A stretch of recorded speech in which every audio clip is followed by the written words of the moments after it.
It was Kyrie Irving early, Luka Doncic late. What happened to Anthony Edwards? The Mavs steal home court and all NBA is out. Did they get it right? We're talking about it right now on the Locked On NBA podcast.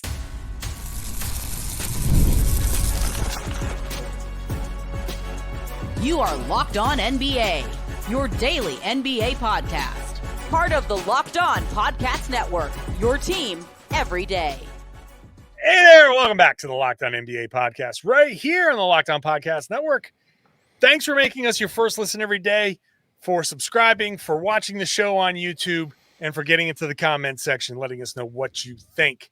Your regular Thursday hosts, what are we? Who? This was like legit confusing to me what we were supposed to do today. I was like, I got to clear my schedule on Wednesday night all of a sudden. The Celtics played on Tuesday, so we couldn't do Tuesday. The Mavericks played on Wednesday, so we couldn't do so Nick couldn't do Wednesday, so we switched. That's it. We made an adjustment. We made a playoff adjustment, and here we are, your normal Wednesday host on a Thursday. I'm John Karalis, host of the Locked On Celtics podcast. Find me on Twitter at John_Karalis. And I'm Jake Madison, host of the Locked On Pelicans podcast, on Twitter at NolaJake. We'll get into the all-NBA stuff later. We're going to spend the first two segments talking about this Game 1 Western Conference Final, 108-105. Dallas Mavericks win. What a game. We'll take it from, look, you make it, you take it. You win, you get the first segment. We'll talk about the losing team in the second segment. Let's just start with the star power. This is where Dallas won and where Minnesota struggled. The Mavs got 66 combined points from Kyrie and from Luka. Luka throws the haymaker to end it, but it was Kyrie early, and really, Kyrie, I'm going to put it this way. 30 points on 12 of 23 shooting. His 30 points was the best defense on Anthony Edwards in this game. That's an interesting way to put it. Because Ant was gassed by the end. And then we'll save more of that for the second segment. But Ant was chasing Kyrie around all night long. And by the end, he was a complete non-factor. You defended Anthony Edwards with Kyrie Irving's offense. When you have Kyrie Irving playing like he did, particularly in that first quarter where he scored 13 points on 6 of 9 shooting, like sometimes it's easy to forget about him a little bit and like how special of a finisher he is. And when he gets playing downhill like that and attacking the basket, even with someone like Rudy Gobert, even with some of the length of the Minnesota Timberwolves, that dude is a like special finisher. And there's a reason why he's like your favorite NBA player's favorite player kind of thing. And when he's doing some of that special stuff, they tried Anthony Edwards on him, didn't work. They threw Nickeil Alexander-Walker early on him, and immediately he comes off the screen and hits like a mid-range jumper, that corner 3 area, and makes it. And like at that point, you're like, oh, if he's going to get going like this early, it's only going to open things up. Minnesota was playing drop coverage against him for a little bit. That didn't work. It kind of confused him just all night long, I think. Kyrie, we can get into some of the stuff that, Kyrie Irving gets known for, but that does, when you strip away all the stuff that is the off the court mess that he has been dealing with, what we saw in this game is like you said, what makes him so popular, what makes him so special. This type of performance, he can hit from anywhere, and that's the problem with Kyrie. We talk about 3-level scorer. He's one of the most creative finishers in the game and has no issue at his size going up against a shot blocker because he has such control of the ball that he can get fancy. He can find angles. He can drive and kick. He had 4 assists in this game. He can do different things. And the problem for the Timberwolves is you defend Kyrie a different way than you defend Luka Doncic. Yep. And you're either going to be set up to defend one or the other. And but not both. They learned that one. Of the 1-2 punch. And then you throw in their springy big men that they have too, right? Because you saw that drop coverage wasn't working. Then they tried to kind of play at the level, and then you saw them just lobbing it up to guys like Gafford, to Derek Lively II, who were just throwing down easy lobs at times. And Minnesota just didn't have an answer. This is the number one defense, right? This was the number one defense this season with Rudy Gobert, who just won Defensive Player of the Year. And the Dallas Mavericks just pounded 62 points in the paint on them. Yeah. And so when you're set up to kind of like blitz Luka or attack Luka, Kyrie can live in the space that you leave. And when you adjust to that, then Luka can get going. And like you said, when you're so concerned about those, all eyes turn to them. Now you're leaving the pick and roll. The blitzes get you the open passes to the big men. The blitzes get you swing rotation, and it's going to be interesting to see how Minnesota figures out how to adjust, because this is, a lot of people have talked about, Minnesota was basically built to get past Denver, and maybe they got past Denver a little too early. They're going to have to figure out how to deal with an offense that runs through the perimeter, the guards, rather than the big in Jokic, and have that kind of like central kind of passing big, which is not how the Mavericks play at all. This is a game one. Not going to overreact to how that goes. You just come off that series with you've built 2 weeks of muscle memory against. Not only are we talking about being built to play the Nuggets, you've just played the Nuggets. And so game one, they've seen the film. It's going to be interesting to see how they adjust. But right now, the 1-2 punch is going to be they're going to have to figure out how to kind of meld their two approaches. Yeah, you saw Luka struggle, I thought, in that third quarter and just not impact the game. And then it seemed like he kind of figured out that drop coverage that was being played against him, where they were giving him room to shoot from mid-range. So he goes, okay, like I'm going to take these shots and I'm going to start making them.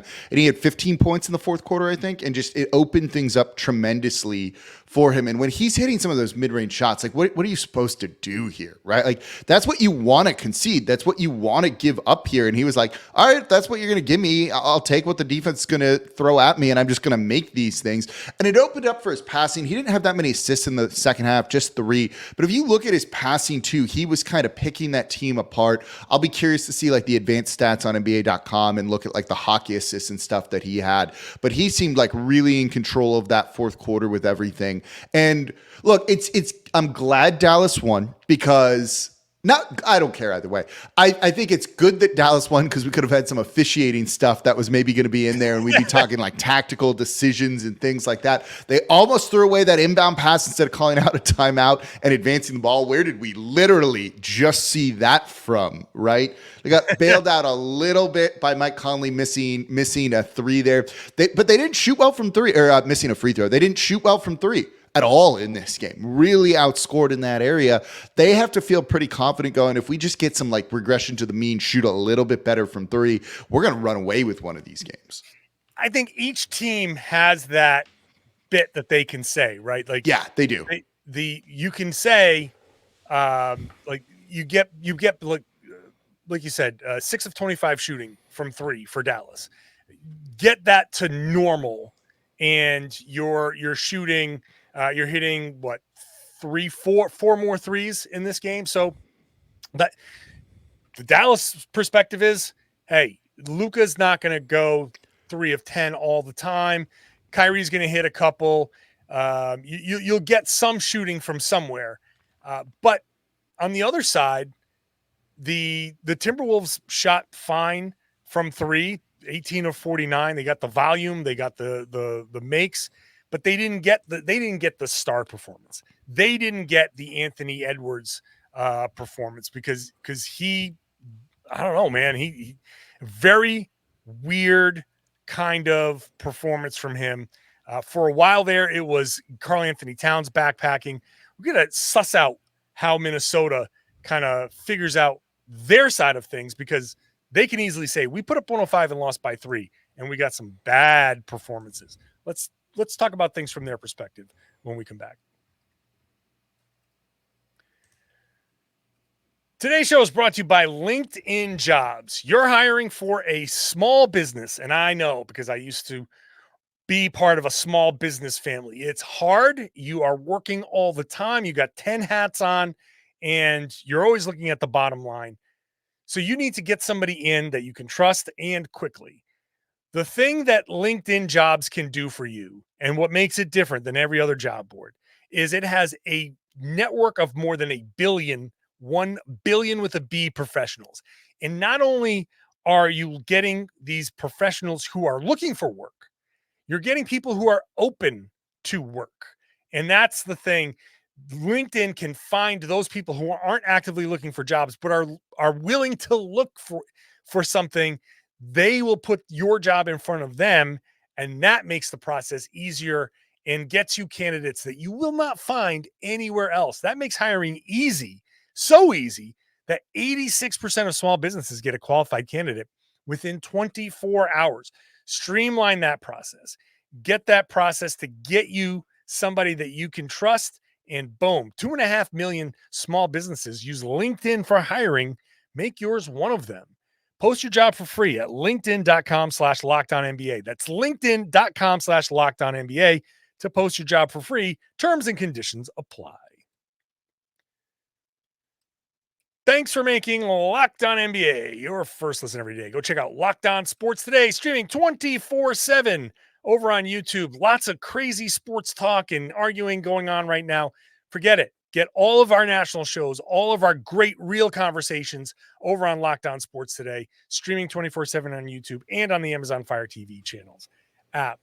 Jake, from the Minnesota perspective, the number one topic from this game is Anthony Edwards, 6 of 16 shooting, 5 of 12 from 3, 19 points, and like a dud in the fourth quarter. He looked gassed. He, like I said earlier, chasing Kyrie around a lot in that fourth quarter. He looked like he was tired, and he looked, I guess when you're tired, you look disinterested. He just wasn't his normal self, which is weird. Game 1 at home, after all of that you went through against Denver, and you had leads. It wasn't like this was a blowout. It wasn't there. Minnesota had multiple leads in this game, but Edwards could just never get it going. He did end up with 8 assists and 11 rebounds, so he was just shy of a triple-double.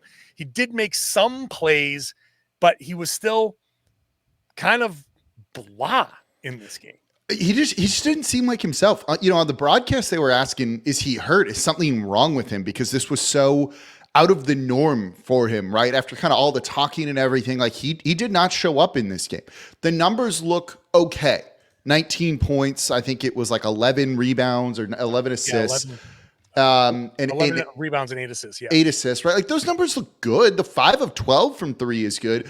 But he wants to get downhill and be aggressive and attack. And that's just tougher against this defense that has some rim protection in like switchable bigs, right? We didn't get to mention it in the last segment here, but look at Derek Lively, the second off the bench. Look at his plus minus compared to Daniel Gafford. And when you have a tool like that you can throw out there with some of those bench lineups for Minnesota, which aren't particularly good and haven't been good since that Suns series, this presents a problem and is the type of thing that can really limit Anthony Edwards, because they can just key on him and go, well, yeah, if he sprays it out and anyone else beats us, that's fine. We'll live with that. But it's not like Nickeil Alexander-Walker did it, right? It's not like Kyle Anderson did it from 3. Naz Reid had a fine game. But when those guys aren't stepping up, that court is so much smaller. There's just less space for Anthony Edwards. And you saw him just, as you said, and this was the weirdest part, just have a disinterest in attacking the basket.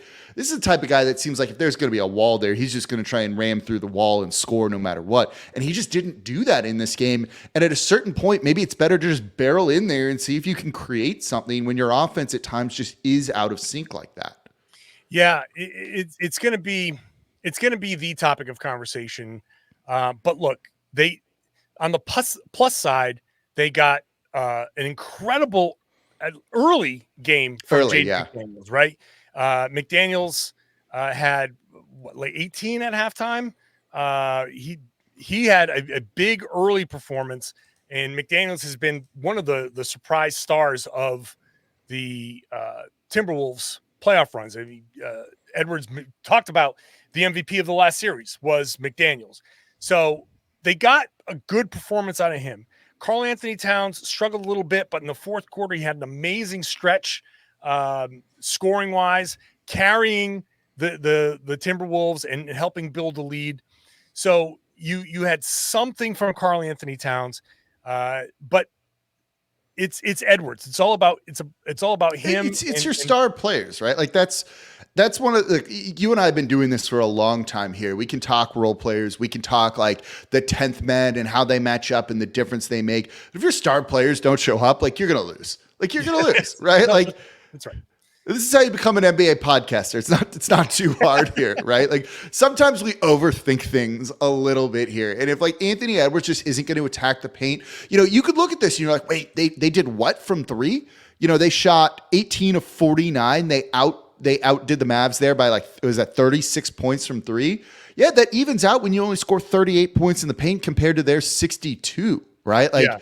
There's layers to this sort of thing, and you need to have that kind of balanced offense, and they're going to need to figure out a way to get some of those big men for Dallas like in foul trouble or not be as effective, whether that's running short rolls with Rudy Gobert or other things. You saw them have a couple possessions where they ran that 4-5 pick and roll with Karl Anthony Towns and Rudy Gobert, and it was effective. Like maybe do that more to make them think those guys are more threats, to get Rudy Gobert a little bit more involved in your offense, and stop drawing, three guys to the ball on Anthony Edwards here. Yeah. I mean, you do have to get more creative. Again, you're attacking a different kind of team. They have those athletic bigs and weaker defenders on the perimeter. So go ahead and pull. If you pull their bigs out to the perimeter to defend, who's going to be at the rim? Nobody that can defend the rim. So that's where you can have some fun. You could put like Mike Conley down in the dunker spot, and there, you're forcing the Mavericks to put a non-rim protector down there to deal with Karl Anthony Towns if he goes all the way, to deal with Gobert on the roll. But even that, Gobert had a couple of plays where he didn't seem to be like, I don't know, he had like a little attempted a tip in that was weird. I don't know. It felt like to me that the Timberwolves kind of didn't know what they wanted to do in this game, and the Mavericks just rolled with whatever was available. That's what it felt like to me. It didn't feel like the Timberwolves, like they came out of that series against Denver and they didn't have time to prepare. And because Denver is such a different animal, the stuff that they've been used to doing just didn't work. And they have to take now this off day and completely like get into new habits and figure out a new way to attack a completely different kind of team. I think you're right on how you do that with the 4-5 pick and roll. I think you've got to find ways to get Anthony Edwards going downhill, like you said, and just kind of play that free style that got you to where you were. It just a few of the guys were there, but not all of the guys were there.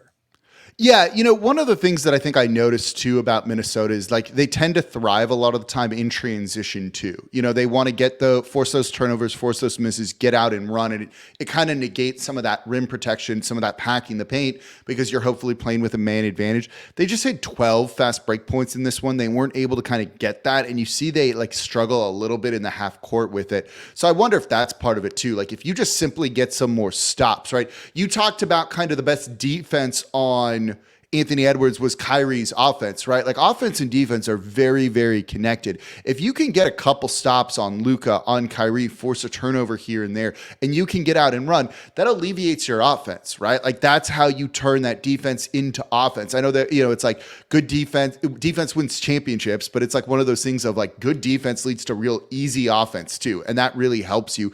But then also your defense gets back and gets set after you score in transition, and you can kind of press the point of attack again. And that's where I thought Minnesota was just kind of out of sync of like who they want to be, right? Like their identity from this. Dallas Mavericks just kind of negated that, I thought. And so now the Mavericks steal home court, and this kind of gives them a little bit of leeway here. It'd be very interesting to see what the Mavs approach is, if they are comfortable, if they go into game 2 and are like a little looser, and how that impacts them. Obviously, I expect the Minnesota Timberwolves. I figured this was going to be a 7-game series regardless. So hopefully that would be fun. That would be nice. That would be nice. So we'll see. We'll see. There's certainly adjustments to be made on both sides. And obviously, Locked On Mavericks, Locked On Timberwolves, going to have you covered with all of that. All of the Locked On shows that had an all NBA player will have something to say about that, including a couple of snubs. We're going to play our game of real or fake. Did they get this right? When we come back. Today's show is brought to you by BetterHelp. I'm not ashamed to say that I have gone through therapy. I believe in therapy. It's Mental Health Awareness Month in May, and I want to talk to the guys out there because guys have this stigma about therapy. This is a great way for you to get therapy, talk to somebody, get stuff off your chest, maybe deal with something that you've been dealing with for a while, maybe something a little bit deeper. You can do it at home in the privacy of your own home. You don't need to make excuses for where you're going for an hour or so. You just find yourself a little bit of free time by yourself in front of a webcam like me right here, and you talk to a licensed therapist. You go to betterhelp.com and you betterhelp.com/LockedOnNBA. You fill out a questionnaire. You get matched with a licensed therapist. It's all designed to be convenient, flexible, suited to your schedule. If you don't click right away with your therapist, you go to a new one, and that doesn't cost you anything extra. So this is really good way for you to say, okay, you know what? I am going to give this a try. I'm going to go fill out this questionnaire. I'm going to talk to this therapist, and know that if that doesn't click, there's another one that you can find until you get it right. I'm telling you, I have gone through it. I know that it helps you a lot. It helped me. It helped me live my life with more clarity, understanding who I am. And that's really a kind of a freeing experience. Go to betterhelp.com/LockedOnNBA. You're going to get 10% off your first month. BetterHelp, HELP.com/LockedOnNBA. All right, Jake, the all NBA teams are out. 3 teams, 15 players. So it's time to play our favorite game. Is this real or fake? Just ask John and Jake.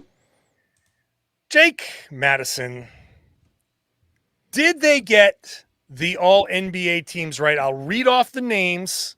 First team, Shai Gilgeous-Alexander, Nikola Jokic, Luka Doncic, Giannis Antetokounmpo, and Jason Tatum. Second team, Jalen Brunson, Anthony Edwards, Kevin Durant, Kawhi Leonard, Anthony Davis. Third team, LeBron James, Steph Curry, Domantas Sabonis, Tyrese Halliburton, and Devin Booker. What say you, Jake Madison? Okay, hold on. I need to. It's fake. It's fake. They didn't get it right, but I want to put the asterisk on it. Of do they ever get it right in any year? Right? Like that's kind of the thing. There's 2 things that jump out at me with this. This is like almost mirrors what I thought it was going to be. I would have had Sabonis on the second team and Durant on the third team. That's like the one thing when I look at just these guys that I kind of have an issue with. If we're taking just this group, being like, would you change anything? Flip those 2, and I think it's dead on. But also, should the Phoenix Suns have 2 people on here? Should the Los Angeles Lakers have 2 people on here? Those are, by the way, the only 2 teams that have two people on there. They also got bounced out in the first round. Both also fired their head coaches. I don't know if they're deserving of having two guys on there. And at that point, it just becomes nitpicky of who do you put on there? We know who you're going to say, John. And this wasn't the actual Rio pick. I thought it was going to be the other one we had talked about, I don't know, Jaylen Brown or someone like that. But I get it. That said, like, they're not going to leave LeBron off of this. They're not going to leave Kevin Durant off of this. That's just not how it's going to go. So when I look at this, like, I don't think they got it right, but I just cannot muster up like outrage in me over these teams. I can. Yeah, I know you can. Okay. So the outrage there, we can look at the teams that got the two. A play-in team getting two guys, that's, I know, oh, you can't leave LeBron off. Can't you? I mean, you can. You absolutely can. Like, it's definitely possible. Why can't you? Okay, fine, though. Fine. You know what? He probably deserved to be on a third team. That's fine. Right? Anthony Davis, just because those two guys were great and the rest of the team kind of sucked, fine. Whatever. The Phoenix Suns, did they deserve two? They struggled all year long, and Booker missed a lot of time. So you could easily make the case that Booker did not deserve to be on there. There's two guys that I'm targeting here to say they did not deserve to be third team. I can take Booker off very easily, and I can take Tyrese Halliburton off very easily because, and not to say that Tyrese Halliburton isn't a great player. He's one of my favorite guys to watch. Like, I'm enjoying Tyrese Halliburton having this pseudo breakout season, but I say pseudo because in January he got hurt and he missed a lot of time. He played 69 games, so he just barely qualified for this anyway. And he struggled a lot after the injury. So he had pre-injury, which was, oh my God. Yeah, he was a lock, not just for like the third team, but he was pushing first or second team before the injury easily. Oh yeah. That was going to be a real conversation of first or second team for Halliburton. So, but post injury, was kind of sort of average, above average, and not much better than that at all. So, and it coincided with the Pacers sliding down and fighting to stay out of the play-in tournament. So that came down to the wire. I don't want to disparage him, but I'm just saying his season, it wasn't one of the 15 best seasons. It was one of the 15 best half seasons, but Jaylen Brown on the 64-win Celtics had the best season of his career, the most efficient season of his career. His scoring dropped a little bit, right? He was 26.6 points last year. He's down to 23. But his shots went down. His usage went down. He sacrificed a bit while his defense was really, really good. So I know this is the Boston guy crying, right? But Jaylen Brown had a consistent season from start to finish on a 64-win team where he played both sides of the ball, while Tyrese Halliburton had an amazing, from the beginning of the season to January 8th, much better than Jaylen Brown.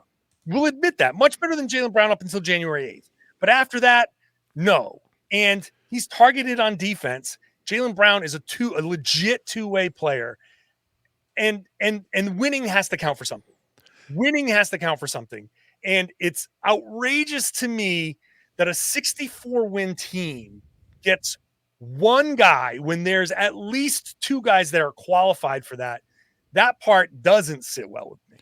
Yeah, that's where this is tough. You know, and imagine if they didn't have the games played rule and other players were qualified for this sort of thing too, right? Man. Like how then Embiid would have been on there. Embiid, Kyrie didn't qualify for it either. Donovan Mitchell didn't qualify for it. You know, there's a number of big. Jimmy Butler didn't, right? Like, there's a ton of names that did not qualify for it this season. I get what you're saying though. You know, again, a play-in team had two guys on. I think they're both deserving. Doesn't mean they need to be on there, right? Booker, I'm not sure. I think one of the Suns players makes sense. I'll give the voters credit for not being kind of prisoners of the moment with Tyrese Halliburton. If you're looking for like a silver lining on this, that they are factoring in the whole of the season and like how brightly he shone during that beginning part, because he was like talk of the league, right? Sure. And so knowing that he was maybe a first or second team guy, but then faded a little bit, it's still a season long award. But look, Brown deserves the credit for the consistency. As you said, winning has to matter. Like winning has to matter on this, because this is a league where your star players elevate teams. We literally just talked about it, right? When it came to Anthony Edwards, right? It was him not playing well and leading his team, elevating the team. When a guy like Jaylen Brown is doing it, I totally get it. I wonder if that's where Boston's depth maybe hurts him a little bit, where it's like, well, look at the supporting cast and everyone kind of being a part of that. But at the same point, he's really, really good, right? Like, and there's a reason the Kings didn't get two guys. I think Fox has an argument to be on here, but you had to pick one of them. So looking at it with some of the other teams, I think it's a little bit tough. I will say this. Real good for Tyrese Halliburton and Anthony Edwards that they made it, because that jumps their extensions up from $204 million to $245 million per Bobby Marks. It's an extra $41 million that they made. So I'm glad you brought that up, because I'm wondering if the voters said, you know what? Jaylen got his All-NBA last year. So I was going to say, And right? Like he qualified, because we talked about it on this show. It was sold as a $300 million contract. It's not, because the cap came in a little lower. So I'm wondering if a bunch of people were like, Jaylen, Tyrese. You know what? Tyrese, I'm giving it to him, even though Jaylen got the better season, because Tyrese is going to get that extension. And I'm not going to take money out of his pocket because he got hurt. I think if I'm going to argue against myself, that's the argument I'd make. Halliburton got hurt. I know how great he is. And Jaylen Brown he's getting his all-stars. He's got his money, and he's potentially going to win a championship here. So Jaylen, as I joked around on my podcast, he's going to sleep on a pile of money and potentially get a championship ring this year. He's going to be fine. If the voters are like, I'm going to give it to Tyrese because he's going to get the extension, then I'm like, that's the one where I'm like, you know what? Fine. Get the guy his money. Don't cost him his money because he had a hamstring injury. That's like the CJ McCollum line that he says here in New Orleans, since he's never made an all-star game. And when he's asked about it, he's like, well, I'm paid like one, so it's totally fine by me. And it's like, yeah, I get it. But at the same point, like this stuff does matter for legacies. This stuff really matters for legacies and how we view players. And when you're kind of, comparing one player to another and Hall of Fame cases like that, all NBA really goes into that, like really factors in. And that's why maybe they're voting to get Tyrese Halliburton paid, but like, that's not the spirit of these awards or what they should be doing. I'm not saying that is what they are doing, but this stuff matters. And so the voting needs to kind of account for that. That's why they, look, you see Sabonis on like every award here, getting an MVP vote, getting a defensive player of the year vote, right? Like, it's like, stop doing this stuff, because this stuff is like significant for legacies and things like that. And I dislike when the people who have these very prestigious votes like don't treat it as such. So yeah, like good. I'm super happy for Tyrese Halliburton, one of my favorite players to watch in the league. But if it's not the right choice to put him on, don't put him on. Kind of simple as that. Or just untie the money from these awards. I 100% agree. And before we wrap up, little surprised that Tyrese Maxey was so far out. Yeah, that was surprising too. Like he was really good. He won second place vote, 13 third place votes, and that's it. He didn't make most of these ballots. Were there 99 ballots? So 14. So he wasn't on 95 of those, or 85 of those ballots. Like it feels like that might be a little low, but I don't know. I guess that's where if you say Booker comes off, I mean, I have no problem with Halliburton and Booker coming off, and Brown and Paul George was there too. But you put Brown and like Tyrese Maxey. I don't know, man. I feel like Tyrese Maxey had a potential All NBA season. Victor Wembanyama, no, well, maybe. Brown is the biggest snub to me. Yeah. He should have been a lot closer than he was. Yeah, that's I agree with you. I think like when I look at this, the only one that is like really, really like, wait, no, maybe is probably Brown. He was also the only one close, right? Like 20 points off Devin Booker. So he was like the closest. You know, Paul George is next with 16 total points. So it wasn't like he was really in the running for anything like this. But overall, like I think they got it right. Also, I'm like looking at it on the NBA's website and it's like the teams announced. Why is it just like embedded tweets? And why don't you just put the voting image like in there instead of making me go look at these tweets? But I don't know. Do you remember, this was years ago before we were on YouTube, when we did an episode, this is like the early days of Locked On. You did it with me, right? Where we just looked at the old Space Jam website and like talked about it on an audio only podcast. Yeah. Some of this stuff fascinates me at times. We should do that again this summer. Every once in a while, just pull up. It was definitely like a summer thing where it's like, what do we talk about? Before we were as good as we are now as podcasters, and it was like, have you the original Space Jam website is up. Let's just click on things and talk about it. That was before YouTube. You couldn't even watch us do it, right? Like That's right. Now you can watch us do all kinds of crazy things. All right, let's wrap this up. Let's say thank you to everybody for listening, for watching, getting on that YouTube page. We are your normal Wednesday host, but here we are on a Thursday. I am John Karalis, host of the Lockdown Celtics podcast. Find me on Twitter at John_Karalis. And I'm Jake Madison, host of Locked On Pelicans, on Twitter at NolaJake. Thanks for listening. Thanks for watching. Thanks for subscribing. Now go share the podcast. Tell everybody they should be listening to and watching the Lockdown NBA podcast right here in the Lockdown Podcast Network. It's your team every day.